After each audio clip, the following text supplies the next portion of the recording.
வணக்கம். இயேசு கிறிஸ்துவின் இனிய நாமத்தினால் உங்கள் அனைவரையும் நாம் வாழ்த்தி வரவேற்கின்றோம். இன்று எமது TCM கலையகத்தில் உலகமெங்குமுள்ள இளம் கிறிஸ்தவ சமுதாயத்தை தனது பாடல்களின் மூலம் வெளிப்படைய வைத்து இயேசுவுக்காய் ஒரு சேனையை உருவாக்கி வரும் மதிப்புக்குரிய போல் தங்கையா அவர்கள் இந்தியாவிலிருந்து வருகை தந்துள்ளார். வணக்கம். இயேசு கிறிஸ்துவின் இனிய நாமத்தில் உங்களை நாம் வாழ்த்தி வரவேற்கின்றோம். தேங்க்யூ.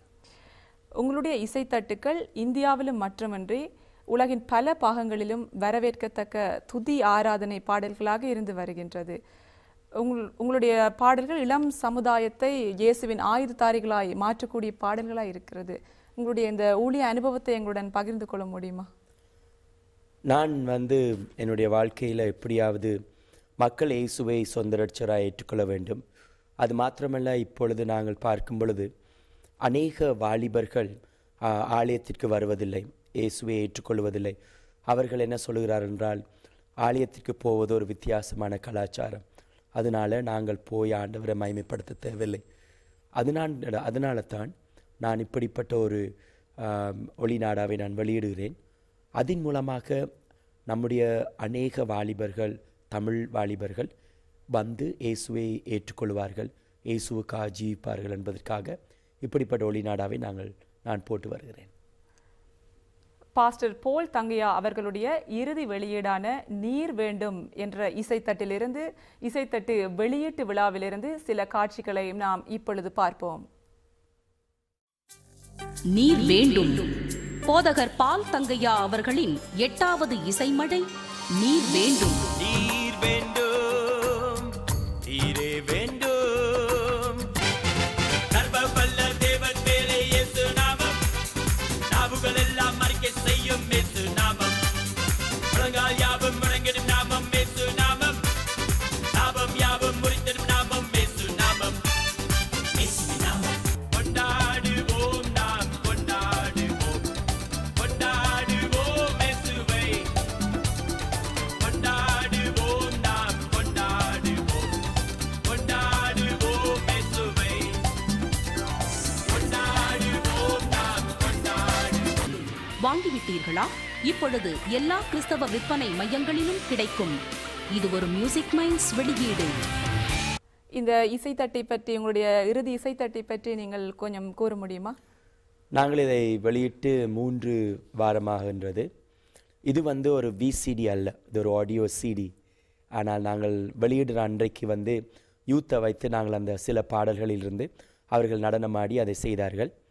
அது மாத்திரமல்ல, இந்த VCD ஒரு உண்மையாக ஒரு அபிஷேகம் பண்ணப்பட்ட ஒரு VCDயாக இருக்கிறது.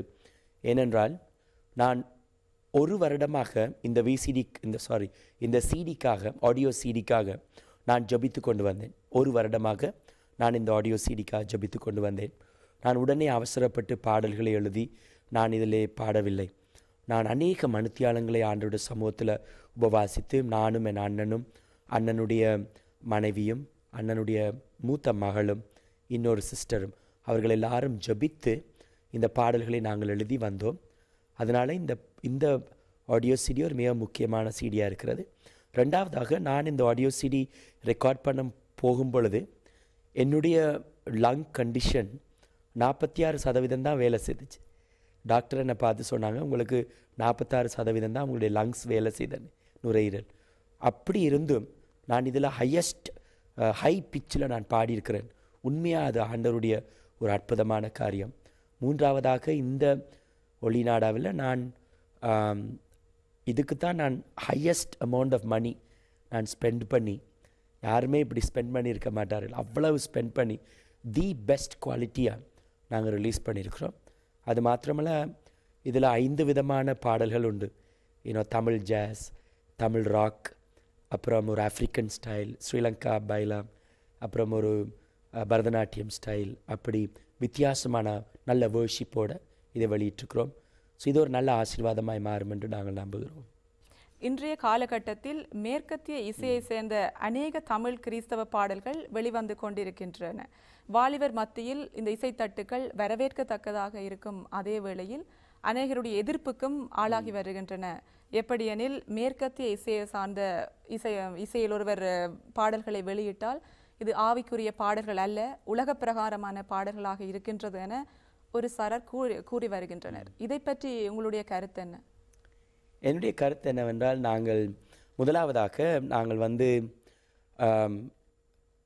இப்படிப்பட்ட பாடல்களை நாங்கள் போடுவதன் காரணமே மற்றவர்களை நாங்கள் ஆண்டவருடைய சமூகத்தில் கொண்டு வருவதற்கு.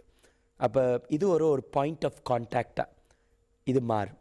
இப்போ நாங்கள் இப்படி ஒரு பாடலை போடும் பொழுது அவர்களுடைய மியூசிக்கை வைத்து மற்றவர்கள் அதை கேட்கிறார்கள். இயேசுவை அறியாதவர்கள் அவர்கள் கேட்கும் பொழுது இது ஒரு தருணமாய் மாறுகிறது அவர்கள் இயேசுவை ஏற்றுக்கொள்வதற்கு. உதாரணமாக அநேக பள்ளிக்கூடங்களிலும் காலேஜுகளிலும் இந்தியாவில் என்னுடைய பாடல்களை அவர்களுடைய அசம்பிளிலேயோ அல்லது போனால் மெயின் காலேஜ் ஃபங்க்ஷன்ஸில் அவர்கள் இதை போட்டு அவர்கள் நடனம் ஆடி அவர்கள் ஆண்டவரை மகிமைப்படுத்துகிறார்கள். பெரிய ஃபங்க்ஷன்ஸில், காலேஜ் ஃபங்க்ஷன்ஸில் அப்படி நடக்கும் பொழுது இது ஒரு பாயிண்ட் ஆஃப் கான்டாக்டாக மாறுகிறது. அப்போ மற்றவர்கள் என்ன செய்கிறார்கள், அதை உடனே இந்த டேப் எங்களுக்கு கொடுங்க, நாங்களும் இதை போட்டு கேட்கிறோம் என்று சொல்லி அநேகம் பேர் இயேசுவை சொந்த ரட்சகராக ஏற்றுக்கொண்டிருக்கிறார்கள். ரெண்டாவதாக, இதை நாங்கள் இப்படி வெளியிட்டாலும் மற்றவர்கள் பாடுகிறவர்கள் அவர்கள் இப்படிப்பட்ட மியூசிக்கை யூஸ் பண்ணாமல் அவர்கள் கிட்டாவோ அல்லது கீபோர்டோ பாவித்து அவர்களுடைய சபையில் அவர்கள் பாடலாம். உலகில் ஒவ்வொரு கலாச்சாரத்தை சேர்ந்தவர்களுக்கும் அவர்களுடைய கலாச்சார அடிப்படையில் உணவு, உடை, இசை, நடனம் போன்றவை அமைந்திருக்கும். அதேபோல் பரதநாட்டியம், கர்நாடக இசை போன்றவை இந்தியா, இலங்கையில் கலாச்சார நடனம், இசையாக இருந்து வருகின்றது. ஆனால் ஒரு சாரார் பரதநாட்டியம், கர்நாடக சங்கீதம் போன்றவை கிறிஸ்தவத்துக்கு புறம்பானவை என்றும், நாதஸ்வரம் போன்ற இசைக்கருவிகளில் இசைக்கப்படுகின்ற பாடல்கள், பரதநாட்டிய முறையில் ஆடப்படுகின்ற நடனங்களை எதிர்த்து வருகின்றனர். இதை பற்றி உங்களுடைய கருத்து என்ன? வேதாகமத்தில் இதை பற்றி என்ன கூறியிருக்கின்றது? சுவாசமுள்ள யாவரும் ஆண்டவரை துதிக்க வேண்டும் என்று சொல்லியிருக்கிறது. நாம் எப்படி வேணுமென்றாலும் ஆண்டவரை நாம் துதிக்கலாம். தாவீது நடனமாடி ஆண்டவரை துதித்த பொழுது அவனுடைய மனைவிக்கு அது பிடிக்கவில்லை. அப்படி மற்றவர்களுக்கு எப்படி பிடித்திருக்கும்? ஆனால் அவன் என்ன சொன்னான், நான் உனக்கு முன்பாகவோ நான் ஆடவில்லை, நான் என் தேவனுக்கு முன்பாக ஆடுகிறேன். அதனால் நாம் எப்படிப்பட்ட மியூசிக்கல் இன்ஸ்ட்ருமெண்ட்ஸை நாங்கள் யூஸ் பண்ணுகிறோமோ, எப்படிப்பட்ட நாட்டியங்களை நாங்கள் ஆடி அதை செய்கிறோமோ, எப்படியாவது ஆத்துமாக்களை இயேசுவை ஏற்றுக்கொள்வதுதான் எங்களுடைய வாஞ்சியாக இருக்கிறது. அந்த வாஞ்சியோடு தான் நான் இதை செய்கிறேன். ஏனென்றால் இப்போ நாங்கள் சர்ச்சில் இருந்து பிரசங்கம் பண்ணிக்கொண்டே இருந்தால் சில நேரம் உலகத்தில் பார்த்தால் 75% சபைகள் 70 பேருக்கு மேலே இல்லை, எல்லாம் சின்ன சபைகளாக தான் இருக்கிறது. ஆனால் இப்படிப்பட்ட சபைகளை நாங்கள் வைத்துக்கொண்டு எப்படி மற்றவர்களை நாங்கள் பிடிக்க முடியும்? அதனால தான் நான் இப்படி ஒரு கலாச்சாரத்தில் ஒரு ஊடுருவலை எடுத்து எப்படியாவது இப்படிப்பட்ட மக்கள் இதை பார்த்து இயேசுவை ஏற்றுக்கொள்ள வேண்டும் என்று சொல்லிதான் நான் செய்கிறேன். இதுக்கு நாங்கள் வியாபாரம் செய்வதற்கோ அல்லது போனால் வித்தியாசமான நோக்கத்தினால நாங்கள் செய்யவில்லை. ஆண்டவரை மகிமைப்படுத்துவதற்கு தான் நாங்கள் செய்கிறோம். அதுவும் அதை செய்கிறவர்கள் முக்காவாசி பேரும் அவர்கள் இயேசுவை அறிந்து இயேசுவை ஏற்றுக்கொண்டவர்களாக நாங்கள் பாவித்து வருகிறோம். நீங்களும் உங்களுடைய இசை விசிடிகளிலும் பரதநாட்டிய முறையில் ஆடப்பட்ட பாடல் நடனங்கள் இருக்கின்றன. நீங்களும் ஏதாவது எதிர்ப்புகளை சந்தித்து இருக்கின்றீர்களா? நான் கேள்விப்பட்டிருக்கிறேன். என்னிடம் யாரும் நேராக பேசவில்லை இன்றைக்கு மட்டும். ஆனால் அந்த தேவாசரணம் என்று சொல்லப்பட்ட அந்த பாட்டில் நான் போட்டிருக்கிற அந்த பாடல், அந்த ஆடல், அது ஆடின அவ்வளவு பேரும் நம்முடைய சர்ச்சை, நம்முடைய சபையை சார்ந்த பெண்கள் தான். எல்லாரும் இயேசுவை ஏற்றுக்கொண்டு அவர்களை இயேசுக்காக ஜீவிக்கிறவர்கள். அதான் நான் உங்களுக்கு சொன்னேன், என்னிடம் இன்னும் யாரும் கேட்கவில்லை. பாஸ்டர் அவர்கள் வெளியிட்ட விசிடியிலிருந்து ஒரு சில பாடல்களை நாம் இப்பொழுது பார்ப்போம்.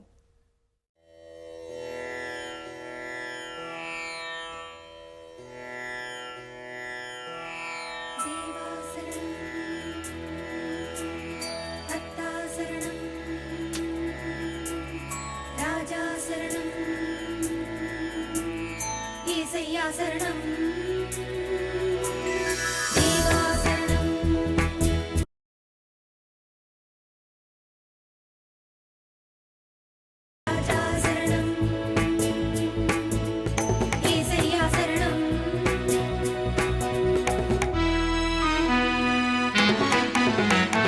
தேவா சரணம், கத்தா சரணம்,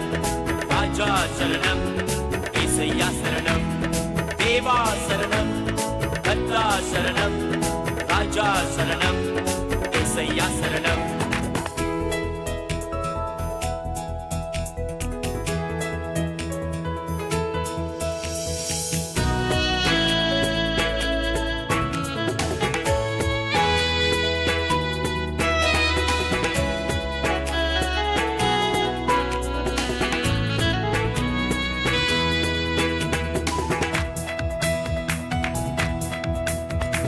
தேவாதி தேவனுக்கு சரணம், ராஜாதி ராஜனுக்கு சரணம், தேவாதி தேவனுக்கு சரணம், ராஜாதி ராஜனுக்கு சரணம்.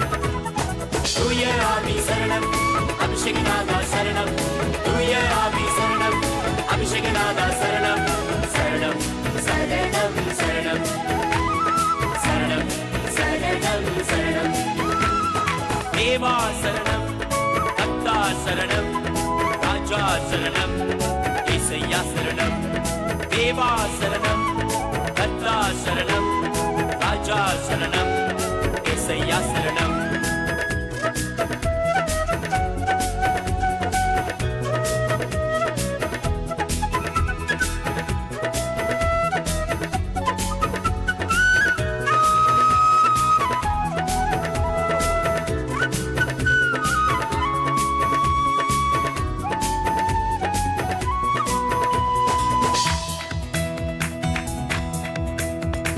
கர்த்தாதி கர்த்தனுக்கு சரணம், காருண்ய கேடகமே சரணம், கர்த்தாதி கர்த்தனுக்கு சரணம், காருண்ய கேடகமே சரணம்.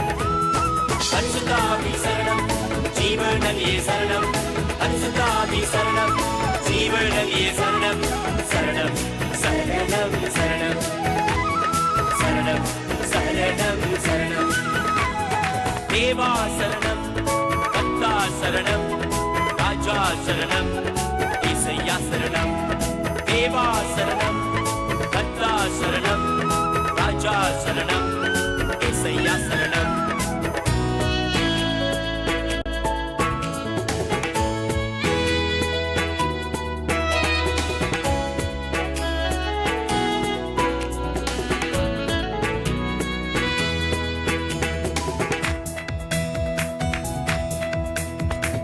மகிமையின் மன்னனுக்கு சரணம், மாசற்ற மகுடமே சரணம், மகிமையின் மன்னனுக்கு சரணம், மாசற்ற மகுடமே சரணம். சத்யாவியே சரணம், சர்வவியாபியே சரணம், சத்யாவியே சரணம், சர்வவியாபியே சரணம், சரணம் சரணம் சரணம் சரணம் சரணம் சரணம். தேவா சரணம், கர்த்தா சரணம், ராஜா சரணம், ஏசையா சரணம். தேவா சரணம், கர்த்தா சரணம், ராஜா சரணம், ஏசையா சரணம்.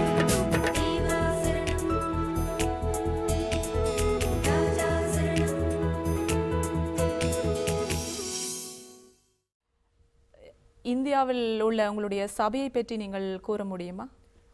ஷுவர். 1982ஆம் ஆண்டு நான் பெங்களூர் பட்டணத்துக்கு நான் போயிருந்தேன். அங்கு போய் நான் ₹1 பணத்தோடு தான் நான் அங்கே போனேன். ஏனென்றால் 1977 என்னுடைய அப்பாவும் அம்மாவும் அண்ணனும் 2 அக்காமாரும் நாங்கள் 6 பேரும் திருச்சியில் வந்து இறங்கினோம்.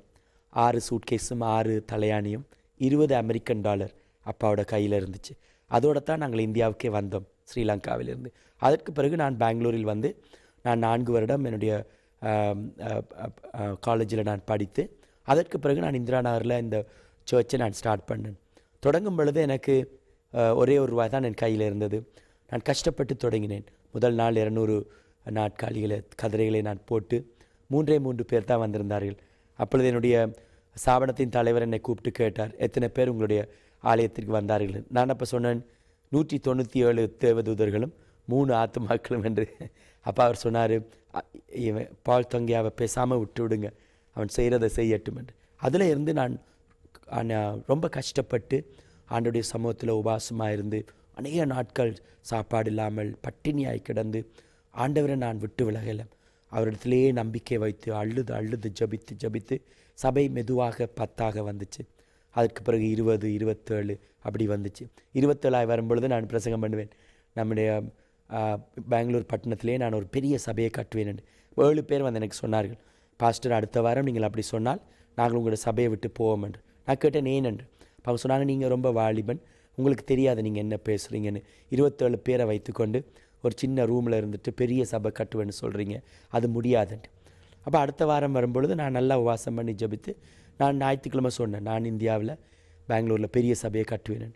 7 பேர் எழும்பி போய்விட்டார். அப்போ எனக்கு 20 பேர் தான் இருந்தாங்க. ஆனால் அதோட தரிசனம் எனக்கு இருந்துச்சு, எப்படியாவது பெங்களூர் பட்டணத்தை நாங்கள் பிடிக்க வேண்டும் என்று. இப்போ அநேக ஆண்டுகள் கழிந்து இப்போ எனக்கு வந்து 10,000க்கு மேற்பட்ட ஆத்துமாக்கள் நம்முடைய சபைக்கு வருகிறார்கள். நாங்கள் வந்து 18 ஆராதனைகளை நாங்கள் வைத்திருக்கிறோம். விதவைகளுக்கென்று ஒரு ஆராதனை இந்தியாவில் முதல் தடவையாக நான் தொடங்கியிருக்கிறேன். அதில் மாத்திரம் 200 பேருக்கு மேலே வருகிறார்கள் விதவைகள். அது மாத்திரமல்ல, கிரிப்பிள் பீப்புள், இந்த ஊனமுற்றோர் என்று சொல்வார்கள், அவர்களுக்காக ஒரு ஆராதனை வைத்திருக்கிறேன். அதுக்கு பிறகு நேபாளி பாஷையிலும் ஹிந்தியிலும் தமிழிலும் இங்கிலீஷ்லையும் அப்படி வித்தியாசமாக நாங்கள் ஆராதனை நடத்தி வருகிறோம். அது மாத்திரமல்ல, ஜெப ஊடுருவல் என்று இந்தியா முழுதுமாக சென்று ஒரு 40-50 பேரை நம்முடைய சர்ச்சிலிருந்து கூட்டிக் கொண்டு இந்தியா முழுதுமாய் சென்று நான் இந்தியாவுக்காக ஜபித்து கொண்டிருக்கிறேன்.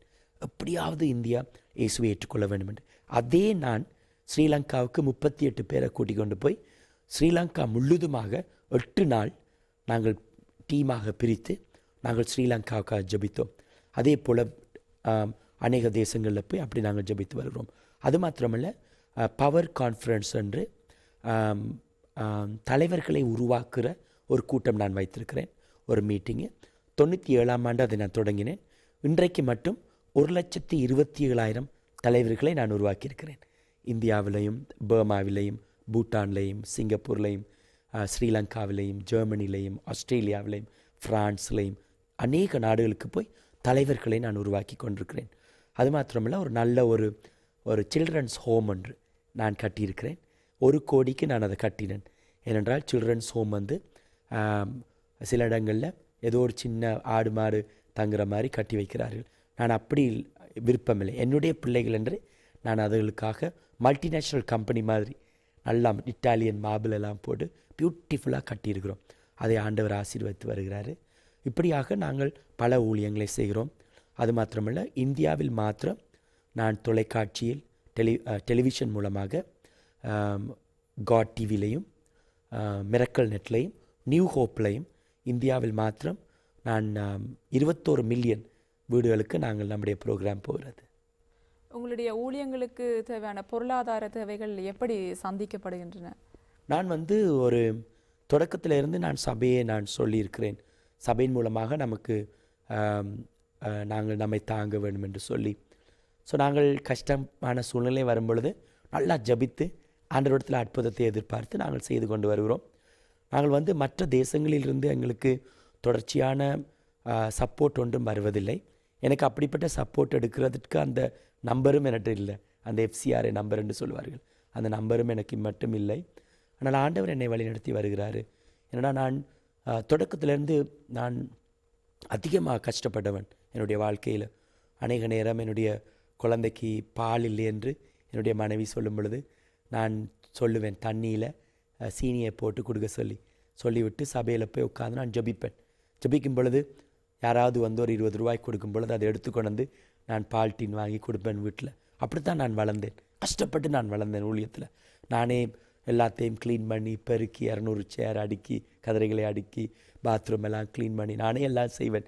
அப்படி கஷ்டப்பட்டு ஆண்டவர் என்னை உயர்த்தி வந்தார். ஆனால் ஒரே ஒரு காரியம் என்னவென்றால், ஜப வாழ்க்கையை மாத்திரம் நான் இன்னும் மாற்றவில்லை. ஏனென்றால் அந்த ஜபத்தினால தான் ஆண்டவர் என்னை மட்டும் கொண்டு வந்திருக்கிறார். இன்றைக்கு நான் இந்த ஸ்டூடியோவில் இருந்து உங்களோடு பேசுவதென்றால் ஆண்டவருடைய கிருபை. உங்களுடைய குடும்பத்தினர் உங்களோட ஊழியங்களுக்கு எந்த வகையில் உதவியாக இருக்கின்றனர்? என்னுடைய மகள் வந்து இப்பொழுது பைபிள் காலேஜ் ஆஸ்திரேலியாவில் பேச்சுலர்ஸ் இன் மினிஸ்ட்ரி என்று படித்து கொண்டிருக்கிறாள். என்னுடைய மகன் இப்பொழுது 12வது வகுப்பை படித்து கொண்டு அதை முடித்தவுடன் பைபிள் காலேஜில் போய் மகன் படிப்பதற்காக ஆரல் ராபர்ட்ஸ் யூனிவர்சிட்டியில் ஆயத்தம் பண்ணி கொண்டிருக்கிறாங்க. அவருக்கு வந்து இன்னும் அட்மிஷன் கிடைக்கவில்லை. கிடைத்தவுடன் அவன் போவார்கள். அது மாத்திரமல்ல, என்னுடைய மனைவி இந்தியா பூரா மாத்திரமல்ல உலகம் பூரா சென்று பெண்களுக்கான கான்ஃபரன்ஸை என்னுடைய மனைவி நடத்தி வருகிறார்கள். ஸோ அதை நாங்கள் முழு குடும்பமுமாய் நாங்கள் தேவனுடைய ஊழியத்தை செய்கிறோம். உங்களுடைய ரட்சிப்பின் அனுபவத்தை எங்களுடன் பகிர்ந்து கொள்ள முடியுமா? கட்டாயம். என்னுடைய அப்பா வந்து என்னுடைய மிக நெருங்கிய நண்பன். நான் முந்தி வந்து இப்படி இருக்கவில்லை. நான் ஒரு முரட்டு டைப். நான் அப்பா எனக்கு எப்பவும் ஜபித்து கொண்டே இருப்பாங்க. நான் எப்பவும் சண்டை பிடிக்கிறதும் கோபம் கொள்வதும் தாய் தப்பனை நான் அவமதிக்கிறதும் அப்படிப்பட்டவனாக நான் இருந்தேன். அப்பா ஒரு போதகராக இருந்தும் நான் அப்படி வாழ்க்கையில் நடந்து வந்தேன். ஆனால் அப்பா ஒவ்வொரு நாளும் வந்து என்னுடைய ரூமில் வந்து உட்காந்து அப்பா ஜபிப்பாங்க 4:30 மணிக்கு காலையில். ஆண்டவரே பாலை மாற்றுங்கன்னு சொல்லி. ஆனால் நான் சொன்னேன் அப்பாட்டு, நான் பாஸ்டராகவே வரமாட்டேன், எனக்கு இது விருப்பமே இல்லை என்று சொல்லுவேன். ஆனால் அப்பா எனக்காக ஜபிப்பார்கள். ஜபித்து ஒரு நாள் நான் இயேசுவை என்னுடைய சொந்த ரட்சகராய் நான் ஏற்றுக்கொண்டு என்னுடைய வாழ்க்கையை நான் முழுதுமாக இயேசுவின் கரத்தில் ஒப்பு கொடுத்தேன். அநேக வாலிபர்கள் இயேசுவுக்காக இந்த காலகட்டத்தில் ஊழியம் செய்து வருகின்றார்கள். ஆனால் வாலிபர்கள் ஊழியம் செய்கிறது இயலாத காரியம் என்று ஒரு சில சாரர் கூறி வருகின்றார்கள். இதை பற்றி உங்களுடைய கருத்து என்ன? நாங்கள் வந்து யாரையும் ஆண்டவர் தெரிந்து கொள்ளலாம். எரேமியாவை ஆண்டவர் தெரிந்து கொள்ளும் பொழுது அவன் வாலிபனாகத்தான் இருந்தார்கள். ஷட்ராக் மேஷாக் ஆபேத்நேகோ அப்படி நாங்கள் ஒவ்வொருவரையும் பார்க்கும் பொழுது, வேதாமத்தில் தீமோத்தேயு ஒருவரையும் பார்க்கும் பொழுது ஆண்டவர் வாலிபனோ வயது போனவரோ என்று பார்ப்பதில்லை. அவர் வந்து எல்லார் மேலும் அவருடைய ஆவியை ஊற்றி அவர்களை அவர் வல்லமையாய் பாவிக்கிறார்.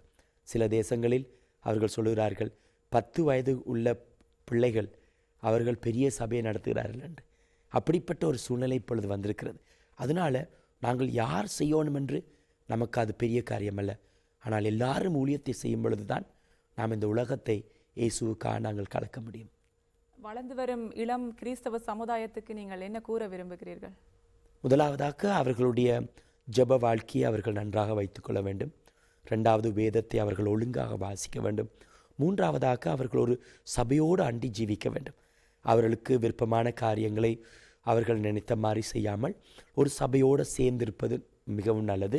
4வதாக ஒரு சபையில் சேர்ந்திருப்பது மாத்திரமல்ல, அந்த போதருக்கு கீழாக அவர்கள் வேலை செய்து அவர் சொல்லுவதை கேட்டு கீழ்ப்படிந்து அவர்கள் நடக்கும் பொழுது ஆண்டவர் அவர்களை இன்னும் எடுத்து பாவிப்பார். அது மாத்திரமல்ல, அவர்கள் சபைக்கு போகிறவர்களாய் மாத்திரமாக இருக்காமல் சபையில் சுவிசேஷ ஊழியத்தை செய்கிறவர்களாக அவர்கள் மாற வேண்டும். ஒரு ஆவிக்குரிய ஒரு அக்கினி அவர்களுக்குள்ளே வர வேண்டும். இயேசுவே, நான் சபைக்கு சும்மா போய் நான் உட்கார்ந்து வராமல் உமக்காக நான் எழும்பி பிரயாசிக்க வேண்டும் என்ற ஒரு வாஞ்சை அவர்களுக்குள்ளே வர வேண்டும். அப்படி வரும் பொழுதுதான் நாங்கள் மற்றவர்களை இயேசுவுக்குள் கொண்டு வர முடியும். எமது அழைப்பை ஏற்று நீங்கள் இந்த நிகழ்ச்சியில் கலந்து கொண்டமைக்காக TCM சார்பில் உங்களுக்கு நாம் நன்றிகளை தெரிவித்துக் கொள்கிறோம். நன்றி. ஆண்டவர் உங்களை ஆசீர்வதிப்பார். ஆண்டவர் உங்கள் ஊழியத்தையும் அதிகமாக ஆசீர்வதிப்பாராக. நீங்கள் இப்படிப்பட்ட ஊழியத்தை செய்யும் பொழுது ஆண்டவர் உங்களுக்கு அவருடைய கிருபையை பொழிந்து இரட்டிப்பான வல்லமையை தந்து உங்களை இன்னும் அதிகமாக எடுத்து பாவிப்பார். நன்றி. God bless you.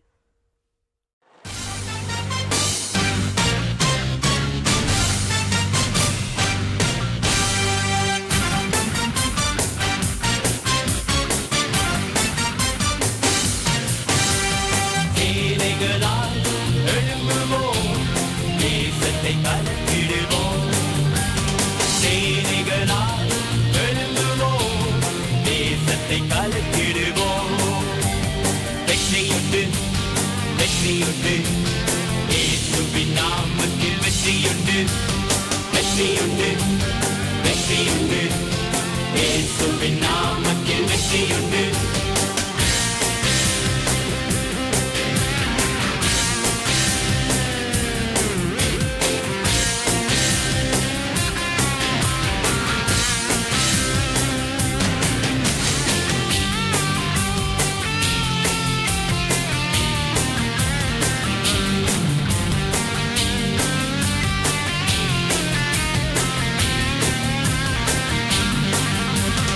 எரிகோக்கள் எதிர்த்திட்டாலோ, கோலியாக்கள் எழும்பினாலோ, எரிகோக்கள் எதிர்த்திட்டாலோ, கோலியாக்கள் எழும்பினாலோ, அல்லேலூயா, அல்லேலூயா ஆர்ப்பரித்து ஜெயம் பெறுவோம்.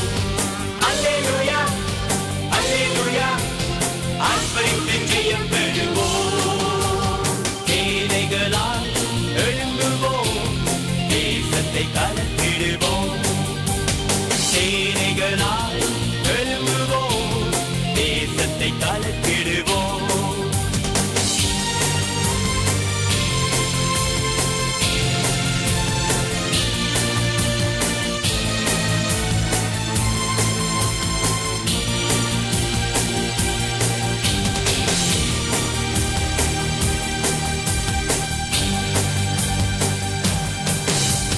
செங்கடல்கள் தடுத்திட்டாலும், யோர்தான் நதி பெருகினாலும். செங்கடல்கள் தடுத்திட்டாலும், யோர்தான் நதி பெருகினாலும். அல்லேலூயா அல்லேலூயா ஆர்ப்பரித்து மேற்கொள்ளுவோம். அல்லேலூயா அல்லேலூயா ஆர்ப்பரித்து மேற்கொள்ளுவோம். சேனைகளால் எழும்புவோம், தேசத்தை கலக்கிடுவோம். சேனைகளால் எழும்புவோம், தேசத்தை கலக்கிடுவோம்.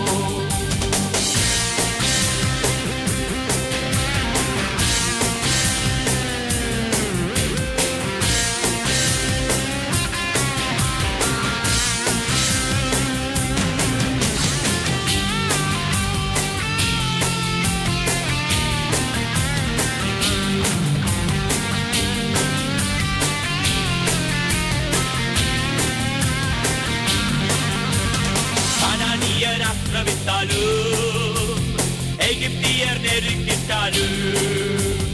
கானானியர் ஆக்கிரமித்தாலும், எகிப்தியர் நெருக்கிட்டாலும். அல்லேலூயா அல்லேலூயா இந்தியாவை சுதந்தரிப்போம். அல்லேலூயா அல்லேலூயா இந்தியாவை சுதந்தரிப்போம்.